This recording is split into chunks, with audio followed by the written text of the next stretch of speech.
আসসালামু আলাইকুম। নোদাইসেল BD YouTube চ্যানেলে আপনাদের সবাইকে স্বাগতম।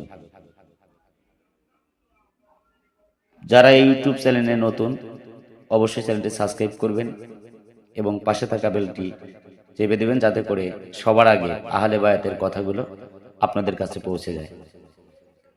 জয় গুরু, জয় হোক পাক পাঞ্জাতন, আহলে বায়াত ও বিশ্ব মানবতা। আমি অদম জাহিদ সরকার আল চিস্তি নিজামী। তো থাম্বনেল দেখে হয়তো বুঝতে পেরেছেন আজ কি ধরনের আলোচনা হতে চলেছে। আজকের আলোচনার বিষয় মানব দেহের 5টি মোকাম এবং এই 5টি মোকামে 5 জন মহাজনের অবস্থান, কোন মোকামে কে থাকে তা নিয়ে আজকের আলোচনা। তো প্রথমে আলোচনা করব 5টি মোকাম নিয়ে। 5টি মোকামের নাম কি? তো যা হোক, আমি আবারও বলছি, নোদাইসেল বিডি ইউটিউব চ্যানেলে যারা এখনো সাবস্ক্রাইব করেননি, অবশ্যই চ্যানেলটি সাবস্ক্রাইব করবেন। এবং আপনাদের যদি কোনো মতামত থাকে বা কোনো কিছু জানার ইচ্ছা থাকে, অবশ্যই কমেন্টের মাধ্যমে আমাকে জানাবেন। অবশ্যই আমি সে ধরনের ভিডিও বানাতে চেষ্টা করব। তো যা হোক, চলে আসি মূল আলোচনায়। 1 নম্বরে রয়েছে মোকামে মাহমুদা, 2 নম্বরে রয়েছে সুলতানুল নাসিরা, 3 নম্বরে রয়েছে ওয়াহেদ মোকাম এবং 4 নম্বরে রয়েছে মোকামে ইব্রাহিম, 5 নম্বরে রয়েছে মোকামে উরাইল উরা। তো চলে আসি মোকামে মাহমুদা।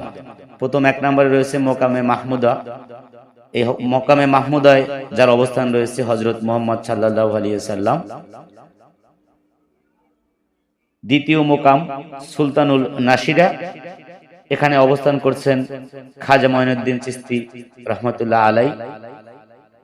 3 নম্বরে রয়েছে ওয়াহেদ মোকাম, এখানে অবস্থান করে বড় পীর আব্দুল কাদের জিলানী রাদিয়াল্লাহু তাআলা আনহু।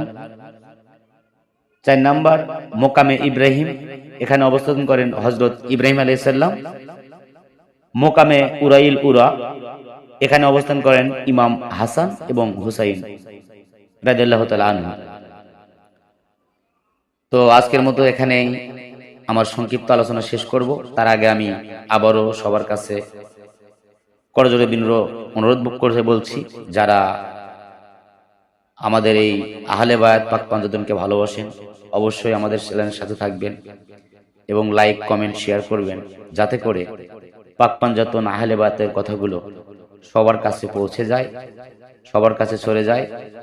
মানুষ যেন সত্যের পথে আসতে পারে, সত্যের জয় যেতে হয়, পাক পাঞ্জাতন আহলে বায়াত সম্পর্কে যেন সবাই জানতে পারে, বুঝতে পারে, তাহলে আমাদের প্রচার সার্থক হবে বলে মনে করি। তো সবাই ভালো থাকবেন। জয় গুরু, জয় হোক বিশ্ব মানবতার, পাক পাঞ্জাতন আহলে বায়াত ও বিশ্ব মানবতার।